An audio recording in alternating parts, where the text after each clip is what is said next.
வணக்கம் மகளே வந்தாச்சு நான் தான் உங்க அசோக். ஸோ இன்னைக்கு என்ன மூவி ரிவ்யூ வந்து பார்க்க போறோம் அப்படின்னு பார்த்தீங்கன்னா, stone bench production Karthik Subbaraj அவருடைய டைரக்ஷன்ல சூர்யா சார் அண்ட் பூஜா ஹெடெக். ஸோ இவங்க 2 பேரும் நடிச்சு இன்னைக்கு வெளியா இருக்கிற படம் தான் வந்து ரெட்ரோ. ஸோ இந்த படத்தோட மூவி ரிவ்யூ தான் பார்க்க போறோம். ஸோ படத்தோட ஸ்டோரி என்ன அப்படின்றது பார்க்கும்போது மற்ற காஸ்ட் யாரெல்லாம் இருக்காங்க அப்படின்னு பார்த்தலாம். ஸோ படத்துல வந்து சூர்யா சார், பூஜா ஹெடெக் மேம், அப்புறம் ஜெயராம் சார், ஜோஜு ஜார்ஜ் அவரும் பண்ணியிருக்காங்க. அதுக்கப்புறமா சுஜித் சங்கர், அப்புறம் அம்ரன் அபுபக்கர். ஸோ இவரும் ஒரு ரோல் பண்ணியிருக்காரு, மெயினான ரோல்.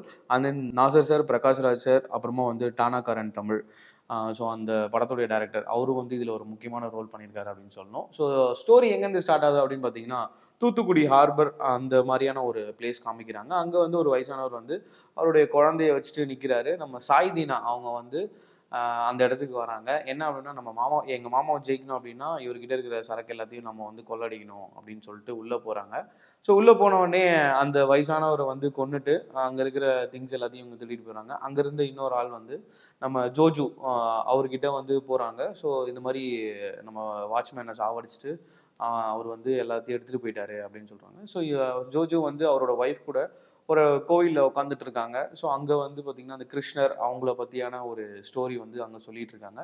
ஸோ இப்படி போயிட்டு இருக்க இடத்துல வந்து இங்கே வந்து பார்க்கும்போது வந்து பார்த்திங்கன்னா இவர் வந்து செத்து போயிடுறாரு. அவரோட குழந்தை வந்து பார்த்திங்கன்னா அங்கே இருக்காங்க. ஸோ அந்த குழந்தைய பார்த்த உடனே ஜோஜுவோட ஒய்ஃப் வந்து போயிட்டு அந்த குழந்தைய தூக்குறாங்க. தூக்குனோடனே ஜோஜு சொல்கிறாங்க, சரி அந்த குழந்தைய போயிட்டு ஏதாவது ஒரு ஆசிரமத்தில் விட்டு வந்துரு அப்படின்னு சொல்கிறாங்க. எதுக்கு ஆசிரமத்தில் விடணும், இந்த குழந்தைய நம்மளே வளர்க்கலாம் அப்படின்னா, எவனோ பெத்த பிள்ளைக்கு நான் எப்படி அப்பாவாக இருக்க முடியும் அப்படின்னு நம்ம ஜோஜு சொல்ல, நமக்கு தான் குழந்தை இல்லைல்ல, அதனால இந்த குழந்தைய நம்மளே வளர்த்துக்கலாம் அப்படின்னோடனே, சரி ஓகே என்னவோ பண்ணி தொலை அப்படின்ற மாதிரி சொல்லிடுறாங்க. ஸோ அதுலேருந்து வந்து பார்த்திங்கன்னா அந்த குழந்தைய வந்து அவங்க கொண்டு போய் ஜோஜுவோட ஒய்ஃப் வந்து அவங்களோட பையனா அப்படின்னு சொல்லிட்டு வளர்க்குறாங்க. பட் ஆனால் அந்த குழந்தை வந்து பார்த்தீங்கன்னா சிரிக்கவே மாட்டேங்கிறாங்க. அந்த குழந்தைய இவங்க தூக்கிட்டு வர்றதுக்கு ஒரு பெரிய காரணமும் இருக்குது. ஸோ அந்த கோவில் அந்த பூசாரி வந்து சொல்லிட்டு இருந்தார் இல்லையா, அந்த கிருஷ்ணரோட ஸ்டோரி. ஸோ அன்னைக்கு வந்து பார்த்தீங்கன்னா ஸோ வளர்பிறை அப்புறமா அஷ்டமி சம்திங் ஏதோ ஒரு இதில் பிறந்த குழந்தைக்கு, அந்த குழந்தைக்கு வந்து பார்த்தீங்கன்னா வயிற்றுல ஒரு பெரிய மச்சம், அதில் வந்து ஒரு வேல் மாதிரியான ஒரு மச்சம் வந்து இருக்கும். ஸோ இந்த குழந்தை வந்து கிருஷ்ணரே வந்து பிறந்திருக்காங்க அப்படி அந்த நாளில் பிறந்த குழந்தை இது உங்களுக்கு வந்து கிடைச்சிருக்கு அப்படின்னா ரொம்ப பாக்கியம், இந்த குழந்தைய நீங்கள் எடுத்து வளங்க அப்படின்னு சொல்லுவாங்க. ஸோ அதுவுமே ஒரு காரணமாக இருக்கும். ஸோ அதனாலேயே வந்து அந்த குழந்தைக்கு வந்து பார்த்தீங்கன்னா பாரி கண்ணன் அப்படின்ற மாதிரியான ஒரு பேரும் வந்து வைக்கிறாங்க. ஸோ அதுதான் வந்து நம்ம சூர்யா சாரும் கூட. ஸோ கொஞ்ச நாளாக வந்து அந்த குழந்தை வந்து சிரிக்கவே மாட்டேங்குது. என்ன பண்ணாலும் எவ்வளோ சிரிப்பு காட்டினாலும் வந்து அந்த குழந்தைக்கு வந்து சிரிக்கிற இதே வர மாட்டேங்குது. ஹாஸ்பிட்டலுக்கு கூப்பிட்டு போகிறாங்க. மேபியும் அவங்க அப்பா இறக்குறத வந்து அந்த குழந்தை கண்ணாலேயே பார்த்துருக்கு. ஸோ அதனால கூட இருக்கலாம். அவருக்கு என்ன பிடிக்குதுன்றத பாருங்க, அதை கான்சென்ட்ரேட் பண்ணுங்க.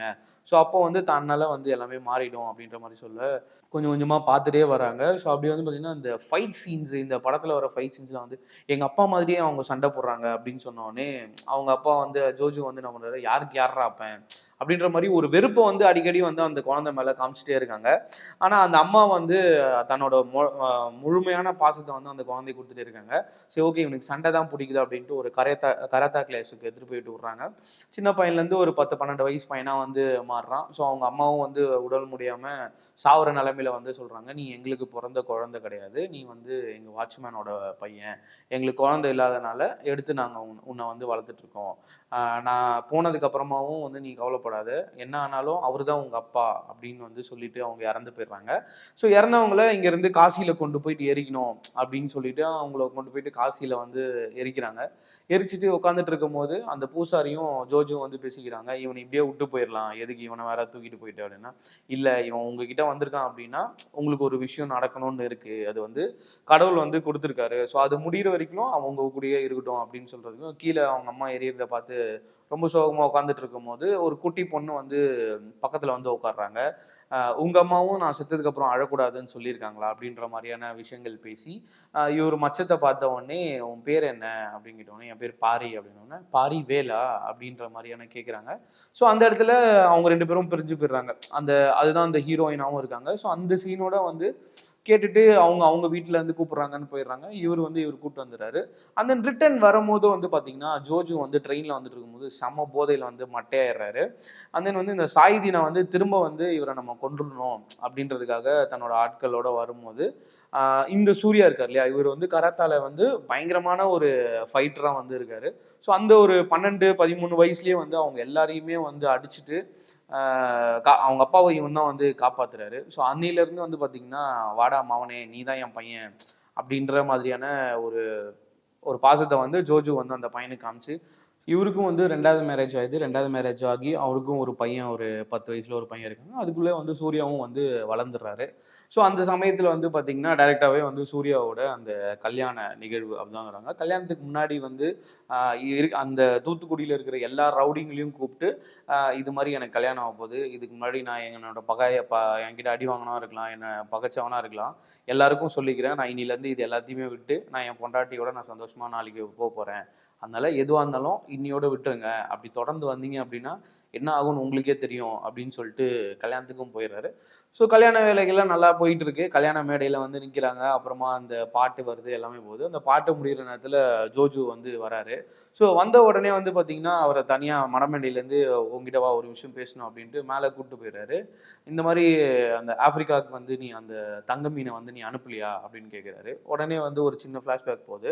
ஸ்டார்டிங்லேயே வந்து படத்தோட ஸ்டார்டிங்லேயே வந்து பார்த்தீங்க அப்படின்னா, ஆப்பிரிக்காவில் வந்து ஒரு ட்ரெயினில் வந்து ஒரு பொருளை வந்து கடத்தி கொண்டு வராங்க. என்னன்னு பார்த்தீங்கன்னா, அது வந்து கோல்டு ஃபிஷ் அப்படின்னு சொல்லிட்டு காட்டுறாங்க. பட் ஆனால் உள்ள வந்து பார்த்தீங்கன்னா வெறும் கருவாடா இருக்கு. ஸோ இதை மாற்றி அனுப்புனதே வந்து பார்த்தீங்க அப்படின்னா நம்ம சூர்யாவாக தான் இருக்கும். ஏன் அப்படின்னு கேட்டிங்கன்னா, பூஜா ஹெக்டே அவங்களுக்கு வந்து இந்த சண்டை, அந்த ரவுடிசம் அதெல்லாம் எதுவுமே வந்து பிடிக்காததுனால, நீயும் வந்து இதெல்லாம் எதுவுமே பண்ணக்கூடாது அப்படின்னு சூர்யா கிட்ட சொல்லிடுறாங்க. ஸோ அதனால வந்து இவர் நானும் பண்ணல, நீங்களும் பண்ணாதீங்க அப்படின்றதுக்காக வந்து அந்த கோல்டன் ஃபிஷ்ஷை வந்து ஏதோ ஒரு இடத்துல ஒழிச்சு வச்சுட்டு, அதை நான் உங்களுக்கு சொல்ல மாட்டேன், நீங்களும் வந்து விட்டுருங்க, நார்மலாக விட்டுருங்க, நானும் என் வேலையை பார்த்துக்கிறேன் அப்படின்றாங்க. ஸோ அந்த இடத்துல வந்து அப்பாவுக்கும் பையனுக்கும் வந்து திரும்ப வந்து சண்டை வருது. ரொம்ப வருஷத்துக்கு முன்னாடி வந்து நீ என் பிள்ளையே இல்லை அப்படின்னு சொன்னவர் திரும்பவும் வந்து அந்த விஷயத்த சொல்லும் போது ஒரு 2 பேருக்குள்ள வாக்குவாதமாகுது. உன்னதான் என்னால் தொட முடியாது, ஏன்னா அந்த பொருள் எங்கே இருக்குது அப்படின்னு தெரியணும், ஆனால் உன் மனைவியை என்னால் கொல்ல முடியும் அப்படின்னு சொன்னோடனே அங்கேருந்து ஒரு சின்ன ஃபைட் சீன் ஸ்டார்ட் ஆகுது. கீழே போயிட்டு பூஜா கிட்டக்கே நம்ம ஜோஜு வந்து வெட்டுறதுக்காக போகிறாரு. அங்கே சூர்யா வந்து அவரோட கையை வந்து வெட்டிடுறாரு. ஸோ வெட்டிட்டு அங்கேருந்து வந்து பார்த்தீங்கன்னா பூஜா கிட்டக்கு வந்து இவரை சூர்யா வந்து பிடிக்காம போயிடுது. ஏன்னா இந்த எந்த சண்டை சச்சரவுக்கும் போகக்கூடாதுன்னாங்க. அவர் முன்னாடியே வந்து அவரோட அப்பா கையை வெட்டினதுனால எனக்கு பிடிக்கல, நான் எதுவும் பேச மாட்டேன் அப்படின்னோடனே அங்கேருந்து அவர் வந்து ஜெயிலுக்கும் போயிடுறாரு சூர்யா. அந்த இவங்களும் வந்து அந்த ஊரை விட்டு வெளியே எங்கேயோ போயிடுறாங்க. எங்கே போகிறாங்க அப்படின்றது யாருக்குமே சொல்லாமல் ஒரு ஊருக்கு கிளம்பி போயிடுறாங்க. ஜெயிலுக்குள்ளே இவர் வந்து எல்லாருக்கிட்டையும் வந்து அடி வாங்கிக்கிறாரு. யாரையும் அடிக்கூடாது, இது வந்து நான் அவளுக்காக பண்ண பனிஷ்மெண்ட்டாக நான் ஏற்றுக்கிறேன் அப்படின்னு ஒன்னே ஜெயிலில் போட்டு எல்லாரும் அவரை அடிக்கிறாங்க. ஸோ எல்லா அடியுமே வாங்கிக்கிறாரு. வெளியில் வந்து அவர் ஃப்ரெண்டு கிட்ட வச்சு அவள் எங்கே இருக்கான்னு தேடு தேடு அப்படின்னோடனே ஒரு 5 வருஷம் அப்படியே ஜெயிலுக்குள்ளேயே வந்து ட்ராவல் ஆகுது. சூர்யாவும் வந்து ஒரு கட்டத்தில் இந்த பனிஷ்மெண்ட் எனக்கு போதும் அப்படின்னு சொல்லிட்டு இவர் வந்து திரும்ப அடிக்க ஆரம்பிச்சிடாரு. ஏன்னா இவர் வந்து ஆல்ரெடி வெளியில பெரிய டானாக தான் இருந்திருக்காரு. உள்ளே போட்டு எல்லாரையும் அடின்னு அடிக்கிறதுல அந்த போலீஸ் ஒருத்தரை பார்த்துக்கிட்டு இருந்தார் இல்லையா, அவர் வந்து இவனை வீடியோ எடுத்து ஒரு கும்பல் வந்து வெளியில இருக்காங்க. அவங்களோட வேலை என்ன அப்படின்னா, இந்த மாதிரி கிரிமினல்ஸ்ல யாரு வந்து பவரா இருக்காங்க, செம்மையா சண்டை போடுறாங்க, அவங்க எல்லாரையும் வந்து நிறைய காசு கொடுத்து அவங்க வந்து அந்த அந்த கிரிமினல்ஸை வந்து இவங்க வாங்கிக்கிறாங்க ஏதோ ஒரு விஷயத்துக்காக. ஸோ அது என்ன விஷயம் அப்படிங்கிறது எல்லாமே வந்து ஃப்ளாஷ்பேக் அந்த செகண்ட் ஹாஃப்ல தான் வருது. ஸோ அதே மாதிரி இவர் வந்து கேட்குறாங்க, இந்த மாதிரி ஒரு டீம் வந்து உன்னை கேட்குறாங்க, நீ வந்து பயங்கரமான வேலைக்காரனா இருக்க, அதனால நீ வெளில போயிடுறியா, உன்னை நான் தப்பிக்க வைக்கிறேன் அப்படின்னோடனே, இல்லை நான் தப்பிக்க மாட்டேன், எனக்கு அது தேவையில்லை, எனக்கு அந்த இஷ்டம் இல்லை அப்படின்னு வந்து சூர்யா சொல்லிடுறாரு.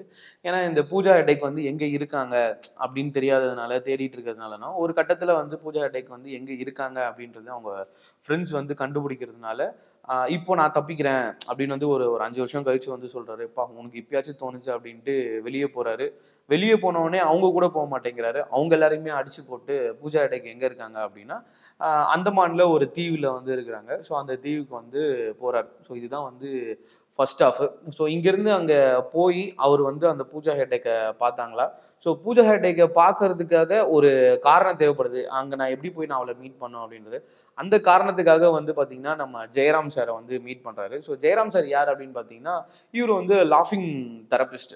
இவர் வந்து எல்லாரையும் வந்து சிரிக்க வைக்கிற ஒரு டாக்டர் அப்படின்னு சொல்லலாம். ஸோ இதில் வந்து அப்படி தான் இருக்காரு. இங்கேருந்து நம்ம அங்கே போகிறோம், அங்கே வந்து நான் தான் டாக்டர், நீங்கள் தான் கம்பவுண்டர் அப்படின்னு ஜெயராம் சாரை சொல்லி அங்கேருந்து அவரை வந்து கடத்தி கூப்பிட்டு போகிறாங்க. அங்கே போன உடனே ஒரு சின்ன கிளினிக் மாதிரி வச்சு பூஜா ஹெக்டே எங்கே இருக்காங்களோ அந்த தீவுக்கு போயிட்டு இந்த டாக்டர் மாதிரி இது பண்ணுறாரு. இதில் என்ன அப்படின்னா, இந்த ஃபர்ஸ்ட் ஹாஃப்லேருந்து செகண்ட் ஹாஃப் ஸ்டார்ட் ஆகியுமே வந்து சூர்யாவுக்கு வந்து சிரிக்கிற தன்மையே வந்து இருக்காது. எல்லாருமே சொல்லுவாங்க ஏன் நீ சிரிக்க மாட்டேற அப்படின்ட்டு. ஏன்னா அவருக்கு வந்து சின்ன வயசுலேருந்து அந்த சிரிக்கிற இது இல்லாதனால இவர் வந்து இந்த லாஃபிங் தெரபிஸ்ட் எப்படி பண்ணுவார், ஜெயராம் சார் கூட ஹெல்ப் பண்ணி பண்ணி இந்த மாதிரி சிரிங்கன்னா அவரால் கொஞ்சம் கூட வந்து சிரிப்பே இல்லாத ஒரு ஸ்டோரி தான். ஃபர்ஸ்ட் ஆஃப் வரைக்குமே வந்து நம்ம சூர்யா சாரை வந்து ஒரு சின்ன ஸ்மைல் கூட இல்லாமல் வந்து இந்த படத்தில் தான் நம்ம ஃபர்ஸ்ட் டைம் பார்க்குறோம். ஸோ அது எந்த அளவுக்கு வந்து படத்து கதைக்கு ஓகே, பட் ஆனால் சூர்யா சாரை அவரோட ஃபேனாக பார்க்கும்போது அது எந்த அளவுக்கு செட் ஆகும் அப்படின்றது தெரியல. அதுக்கப்புறமா வந்து பார்த்தீங்க அப்படின்னா அங்கே என்ன நடக்குது, எஜமான் அப்படின்ற ஒரு பொசிஷனில் வந்து நம்ம நாசர் இருக்காரு, அந்த அபுபக்கர். ஸோ அவங்களோட பையன், நாசர் சாரோட பையனா, இவங்க 2 பேர் தான் அங்கே ரூல் பண்ணிக்கிட்டு இருக்காங்க. ஸோ அந்த ரூலிங்கில் வந்து கீழே வந்து பார்த்தீங்கன்னா அந்த ரப்பர் தோட்டத்தில் வேலை பார்க்குறவங்க, இந்த அடிமையாக வச்சிருக்கிறவங்க எல்லாருமே வந்து இருக்கிறாங்க. இந்த லாஃபிங் தெரபிஸ்ட் பண்ணுறோம் எல்லாரையும் அந்த ஊர் மக்கள்லாம் கூட்டுவாங்கன்னா எல்லாருமே சிரிக்கிறாங்க. அந்த ஃப்ரண்ட்ல இருக்கிற அந்த ரப்பர் தோட்டத்தில் வேலை பார்க்குற அந்த அடிமையாக இருக்கிற மக்கள் வந்து அவங்களுக்கு வந்து சிரிப்பே வர மாட்டேங்குது. ஏன் என்ன காரணம் அப்படின்னு வந்து யாருக்குமே தெரியல. என்ன சிரிப்பு எத்தினாலுமே வந்து அவங்க எல்லாமே வந்து சிரிக்க மாட்டாங்க. சிரிங்க அப்படின்னு சொன்னாலும் அவங்களால வாயை திறந்து சிரிக்க முடியல. ஸோ அந்த மாதிரி ஒரு சிச்சுவேஷன்ல இருக்கிறாங்க. அண்ட் தென் வந்து இவர் ஜெயிலேருந்து விலை கொடுத்து வாங்கினாங்கல்ல, அதோட ஹெட்டு தான் வந்து அங்கே கிங்காக வந்து இருக்காரு. ஸோ இவங்க எல்லாரையும் அடிமைப்படுத்தி வச்சுக்கிட்டு இருக்கிற அந்த அபுபக்கர். ஸோ அவர் தான் வந்து அங்கே வந்து கிங்காக இருக்காரு. ஒரு தணல் மாதிரி வச்சிருக்காரு. அந்த தணலில் வந்து இந்த ஸ்லேவாக இருக்காங்க இல்லையா, அந்த அடிமைங்களாக இருக்காங்க இல்லையா, ஸோ அவங்க ஒரு டீமும், இந்த மாதிரி அந்த கிரிமினல்ஸ் எல்லாம் இவங்க விலை கொடுத்து வாங்கிட்டு வராங்களா அவங்க ஒரு டீமாகவும் இருக்காங்க. இந்த மாதிரி 2 டீமையும் வந்து சண்டை போட வச்சு இந்த அடிமைகளை ரொம்ப அடித்து அதில் யார் ரொம்ப வீக்காக இருக்காங்களோ அவங்கள வந்து சுட்டு முதலைக்கு போடுறாங்க. அதை வந்து நிறைய பேர் வந்து பெட் கட்டி வந்து சந்தோஷமாக வந்து என்ஜாய் பண்ணுறாங்க. ஸோ இந்த மாதிரி ஒரு சூழலில் வந்து சூர்யா வந்து ஒரு கட்டத்தில் அதுக்கு போகிறாரு. ஸோ அங்கே வந்து என்ன நடக்குது, அதுக்கப்புறமா அந்த கோல்டன் ஃபிஷ்ஷை வந்து கண்டுபிடிச்சாரா ஜோஜு வந்து இவங்க திரும்ப வந்து இவரை பிடிச்சி அது என்ன ஆச்சு அப்படிங்கிறது தான் வந்து மீதியான கதை. பிரகாஷ் ராஜ் அவர் வந்து இதில் வந்து ஒரு பிஎம்மாக ஒரு ரோல் பண்ணியிருக்காரு. ஆக்சுவலாக அந்த கோல்டன் ஃபிஷ்ஷை வந்து இங்கேருந்து அனுப்பல நிறைய அரசியல்வாதிகளில் அவர் ஒரு மெயினாக இருக்கார். எப்படியாச்சும் அந்த கோல்டன் ஃபிஷ்ஷை வந்து நம்ம கண்டுபிடிக்கணும் அப்படின்னு சொல்லிட்டு அந்த ஜோஜுவும் தென் பிரகாஷ் ராஜ் சாரும் ரொம்ப இன்வால்மெண்ட்டாக இருக்காங்க. ஜோஜு சாரோட கேரக்டரை பற்றி சொல்லணும். அவரோட மலையாளத்தில் அவரோட படங்கள்லாம் வந்து பார்த்தீங்கன்னா அவர் வந்து ஒரு பவர் பேக்காக காமிச்சிருப்பாங்க. அண்ட் தென் பயங்கரமான ஒரு ஆக்டரும் கூட. இந்த படத்தில் வந்து அவர் வந்து இன்னும் நல்லா யூஸ் பண்ணியிருக்கலாமோ அப்படின்ற ஒரு விஷயங்கள் வந்து எனக்கு பர்சனலாக வந்து தோணுச்சு. அதே மாதிரி நம்ம பூஜா ஹெக்டேக்காக இருக்கட்டும், தமிழ் சாரும் வந்து இதில் வந்து ஒரு முக்கியமான வந்து ஒரு ரோல் பண்ணியிருக்காரு. அதை ரிவீல் பண்ண விரும்பல. ஸோ நீங்கள் படத்தை பார்த்தீங்கனாலே தெரியும் அது எவ்வளோ இம்பார்ட்டண்டான ரோல் அப்படின்னு சொல்லிட்டு. நாசர் சாருக்குமே வந்து பெரிய ரோலாக இல்லை, அவருக்கு பர்ஃபார்ம் பண்ணுற மாதிரியான ரோல்ஸ் வந்து பெருசாக எதுவும் இல்லை. அவர் வந்து ஒரு வீல் சேர்லேயே உட்காந்துட்டு இருக்க அந்த அடிமைப்படுத்திட்டு இருக்க அந்த ராஜாவாக தான் வந்து இருக்கார் அவர். ஓவராலாக படம் வந்து பார்த்தீங்கன்னா ஃபர்ஸ்ட் ஹாஃபில் வந்து ரொம்ப ஸ்லோவாக போகிற மாதிரியான ஒரு ஃபீலிங்ஸ் இருக்குது. ஏன்னா அவர் சின்ன வயசுலேருந்து வந்து பூஜா ஹெக்டேக்கு கல்யாணம் பண்ணிக்கிற வரைக்கும் தான் வந்து ஃபர்ஸ்ட் ஹாஃப். அதுவே வந்து பார்த்தீங்கன்னா நமக்கு ரொம்ப நேரம் எடுத்துகிட்டு போகுது. செகண்ட் ஹாஃப் வந்து கொஞ்சம் விறுவிறுப்பாக போன மாதிரி இருந்தாலும் வந்து நமக்கு அதை வந்து ஃபீல் பண்ண வைக்கல. அவருக்கு ஏன் அந்த மச்சம் இருக்குது, அவர் ஏன் வந்து இந்த ஊருக்கு வராரு அப்படிங்கிறது எல்லாமே வந்து அந்த மாதிரியான விஷயங்கள் எல்லாமே வந்து ஸ்டோரியாக வந்து பார்த்தாலும் ஓகேவா இருந்தாலும் நமக்கு அது எமோஷ்னலாக வந்து கனெக்ட் ஆகலை. இப்போ XXL வந்து அவரை கொலை பண்ணும் போது நமக்கு எவ்வளோ எமோஷ்னலாக இருந்துச்சோ அந்த எமோஷ்னல் கனெக்ட் வந்து இந்த ரெட்ரோவில் வந்து நமக்கு இல்லை அப்படின்னு தான் சொல்ல முடியும். கார்த்திக் சுப்ராஜோட கல்ட்டில் வந்து இந்த படம் இல்லை அப்படின்ற மாதிரி எனக்கு பர்சனலாக வந்து தோணுச்சு. ரொம்ப எதிர்பார்த்து போய் ஏமாந்து வந்த படங்களில் இதுவும் இந்த வருஷத்தோட ஒரு படமாக வந்து ரெட்ரோ இருக்குது. நிறைய பேர் வந்து கார்த்திக் சுப்ராஜ் அப்படின்னாலே அவர் ஒரு கல்ட் ஃபிலிம் பண்ணுவார், பயங்கரமான ஒரு தனியான ஒரு ஸ்டோரி ஒன்று கொடுப்பாரு அப்படின்ற மாதிரி வந்திருப்பாங்க. பட் ஆனால் இந்த படத்தில் வந்து அதை கொஞ்சம் விட்டாரோ. தென் வந்து இந்த படத்தில் வந்து இப்போ யூஸ்வலாக வந்து ஒரு படம் ஒரு ஸ்டாரோட படம் வருது அப்படின்னாலே அதில் வந்து பார்த்தீங்கன்னா ஒரு பழைய சாங்கை வந்து கொண்டு வந்து வச்சிடணும். இது ஒரு கல்ச்சராகவே மாறிடுச்சு. ஸோ அதே மாதிரி இந்த படத்துலேயும் வந்து ஒரு 2 சாங் வந்துருக்காங்க. அந்த ஓ மை டாடி அப்படின்ற ஒரு சாங்கும், இன்னொரு சாங் வந்து பார்த்தீங்கன்னா செனோரிட்டா. ஸோ அந்த சாங்கும் வந்து வச்சுருக்காங்க. எனக்கு தெரிஞ்சு இந்த படத்தை பார்த்து யார் வராங்களோ இல்லையோ கண்டிப்பாக இளையராஜா சார் வருவார். கண்டிப்பாக வந்து அவங்களுக்கும் இந்த ரெட்ரோ படத்துக்கும் வந்து ஒரு நோட்டீஸ் வந்து கண்டிப்பாக இளையராஜா சைட்லேருந்து இருக்குன்னு நான் நம்புகிறேன். எனக்கு தெரிஞ்சு இந்த படம் இன்னும் கொஞ்சம் 4-5 நாள் ஆயிடுச்சு, நல்லா ஓடிச்சு அப்படின்னா கண்டிப்பாக இளையராஜா சைட்லேருந்து ஒரு நோட்டீஸ் ஒன்று வந்துடும். ஸோ அதுக்காகவும் நீங்கள் வந்து எதிர்பார்த்துக்கோங்க. அண்ட் தென் ஃபேன்ஸுக்கு பிடிக்கிற மாதிரியான விஷயங்கள் வந்து கண்டிப்பாக வந்து படத்தில் இருக்குது. சூர்யா சாரோட அந்த ஸ்டைல் ஆகட்டும், அந்த ட்ரெஸ்ஸிங்ஸ் ஆகட்டும், அவர் அந்த கரெக்டாக பண்ணிவிட்டு அந்த போஸ்லாம் வந்து பார்த்தீங்கன்னா ரொம்ப கரெக்டாக பண்ணுறாரு. அந்த ஒரு இடத்துல 30-40 பேர் அடிக்கிறாரு, அப்படி அதை அக்செப்ட் பண்ணிக்க முடியுது. ஏன்னா ஜெயிலில் ஒரு சிலரை பார்க்குறாரு, ஒரு சில விஷயங்கள், ஒரு ஃபைட்டிங்ஸ்லாம் வந்து அவர் கற்றுக்கிறாரு. ஒரு சைனீஸ் மாஸ்டர் வந்து ஜெயிலில் இருக்காரு, அவர்கிட்ட வந்து பார்த்தீங்கன்னா அந்த கும்ஃபுலாம் வந்து அவர் தனியாக வந்து கற்றுக்கிறாரு. ஸோ அதெல்லாம் வந்து நம்ம பார்க்கும்போது இவர் இத்தனை பேர் அடிக்கலாம், ஏன்னா நம்ம ஒரு கரெக்டாகவும் அந்த கும்ஃபு அவங்க கற்றுக்கிட்டோம்னா எப்படி பெர்ஃபார்ம் பண்ணுவாங்க அப்படின்றத நம்ம வந்து நிறைய பார்த்துருக்கோம். நிறைய சைனீஸ் படத்தெல்லாம் பார்த்துருக்கோம், ஜாப்பனீஸ் படத்தெல்லாம் பார்த்துருக்கோம். ஸோ அதெல்லாமே வந்து இங்கே வந்து ஏற்றுக்கிற மாதிரி இருந்துச்சு. ஓகே, அந்த விஷயம் கற்றுக்கிட்டதுனால இவர் இத்தனை பேர் அடிக்கிறாரு. அந்த சூர்யா சாரோட எஃபெக்ட் அது எல்லாமே வந்து பார்த்தீங்கன்னா சூப்பராக இருக்குது. அந்த ஃபர்ஸ்ட் ஹாஃப் வரைக்குமே வந்து பார்த்தீங்கன்னா அவர் சிரிக்கவே மாட்டேங்கிறாரு. செகண்ட் ஹாஃப்ல ஒரு சீன்ல தான் ஒரு கட்டத்துக்கு மேலே தான் வந்து அவர் சிரிக்கவே ஆரம்பிக்கிறாரு. அப்புறம் அந்த ஊர் மக்களும் ஏன் சிரிக்காம இருக்காங்க, இது ரெண்டுத்துக்கும் ஏதாவது லிங்க் இருக்கா அப்படின்றதும் வந்து செகண்ட் ஹாஃப்ல தான் வந்து ரிவீல் பண்றாங்க. ஸோ ஓவராலாக வந்து தேட்டரில் பார்க்கக்கூடிய படம் தான். கண்டிப்பாக வந்து இது வந்து தேட்டரில் பார்க்கக்கூடிய படம் தான். எல்லா ஆடியன்ஸும் கவர் பண்ணுமா அப்படின்னா கண்டிப்பாக வந்து எல்லா ஆடியன்ஸும் கவர் பண்ணாது. சூர்யா சாரோட ஃபேன்ஸுக்கு வந்து கண்டிப்பாக வந்து பிடிக்கும். குழந்தைங்க கண்டிப்பாக வந்து இந்த படத்தை வந்து பார்க்கவே முடியாது. ஸோ அந்த மாதிரியான ஒரு படம் தான் இது. ஏன்னா நிறைய சண்டைகள் இருக்குது, அந்த கத்தி ரத்தம், ஸோ அந்த மாதிரியான ஒரு விஷயங்கள்லாம் வந்து இதில் இருக்குன்றதுனால ஃபேமிலி ஆடியன்ஸ் கண்டிப்பாக வந்து இந்த படத்தை பார்க்க முடியாது. ரெட்ரோ அப்படின்னு அந்த படத்துக்கு ஏற்ற மாதிரி, இந்த டைட்டிலுக்கு ஏற்ற மாதிரி, ரெட்ரோக்கு ஏற்ற மாதிரி என்னப்பா வச்சுருக்கீங்க அப்படின்னா அந்த 80s 90ஸ்ல நான் ஸ்டார்டிங்லேயே சொன்ன மாதிரி அந்த மாதிரியான ஒரு ஏரியாவை காட்டுறாங்க, அந்த மாதிரியான ஒரு விஷுவல்ஸை காட்டுறாங்க. ஸோ அந்த மாதிரியான 2 பேரோட கெட்டப் காட்டுறாங்க. இந்த பூஜா ஹெட்டேக் அவங்களுக்கு வந்து டோட்டலாக படத்தில் இருக்கிற மொத்த டைலாக்குமே வந்து சேர்த்தாலுமே பார்த்தீங்கன்னா ஒரு 4லேருந்து ஒரு 5 டைலாக். ஸோ அதுக்குள்ளே தான் வந்து வந்திருக்கும். ஸோ அவங்க பேசாமலே இருக்கிறாங்க, ரொம்ப சைலண்டாக இருக்கிறாங்க. அதுலேயே தான் வந்து அவங்களோட ஆக்ஷன்ஸை வந்து அவங்க கன்வே பண்ணுறாங்களே தவிர அவங்களுக்கு டைலாக்ஸ்ன்னு பார்த்தீங்க அப்படின்னு பார்த்தீங்கன்னா அவங்களுக்கு நிறைய வந்து கொடுக்கல. ஸோ ஓவராலாக வந்து இந்த ரெட்ரோ தான் வந்து சூர்யா சாருக்கு ஒரு பெரிய கம்பேக்காக இருக்கும்னு நினச்சவங்க எல்லாருக்குமே வந்து ஒரு ட்ராபேக்காக தான் இருக்கும். ஆனால் கண்டிப்பாக இந்த படத்தை வந்து தேட்டரில் பார்க்கக்கூடிய படம் தான். கண்டிப்பாக இந்த வீக்கெண்ட் போயிட்டு எல்லாரும் பாருங்கள் ரெட்ரோ.